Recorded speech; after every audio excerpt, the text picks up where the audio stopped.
An Atlantic hurricane season that had 14 named storms officially ended on Wednesday, leaving residents in the Florida Keys to celebrate even as others around Florida and Puerto Rico continue to grapple with the damage caused by Hurricanes Ian, Nicole, and Fiona.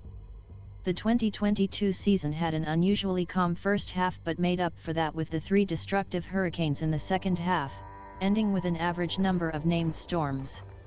The season runs from June 1 until November 30. This year's period saw 8 hurricanes with winds of at least 74 miles per hour, 119 km/h, and 2 of them intensified to major hurricanes with winds reaching at least 111 miles per hour, 179 km/h, according to the National Oceanic and Atmospheric Administration. An average hurricane season has 14 named storms, 7 hurricanes and 3 major hurricanes, forecasters said. This season was notable for a record-tying inactive August. This year was the first time since 1941 that the Atlantic Ocean has gone from July 3 to the end of August with no named storm, Colorado State University hurricane researcher Phil Klotzbach said. Since 1950, only 1997 and 1961 had no named storms in August. Several hundred Florida Keys residents gathered Wednesday to mark the season's close by burning hurricane warning flags. The event featured a blast blown on a conch shell, a symbol of the Keys, and speakers recalled those affected by the 2022 hurricanes and expressed gratitude that the Keys were spared major impacts.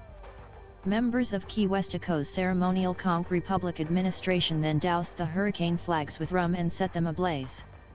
The event was staged beside the U.S. Coast Guard cutter Ingham, a maritime museum docked at Key Westico's Truman waterfront. In late September, Hurricane Ian made landfall as a Category 4 storm in southwest Florida before leaving nearly 150 deaths and a swath of destruction as it moved northeast across the state. After making its way back to the Atlantic, the storm headed north and struck South Carolina as a Category 1 storm. With 150 mph, 241 km/h, maximum sustained winds, Hurricane Ian tied for the 5th strongest hurricane ever to make landfall in the U.S., officials said. Hurricane Nicole's eye hit central Florida's Treasure Coast area as a Category 1 storm in early November, but the greatest damage seemed to occur more than 100 miles, 160 kilometers, to the north around Daytona Beach, where beach erosion started by Hurricane Ian worsened and led to homes collapsing into the ocean. Hurricane Fiona was the season's first major hurricane, eventually becoming a Category 4 storm with winds of 130 miles per hour, 215 km/h, as it rumbled toward Canada.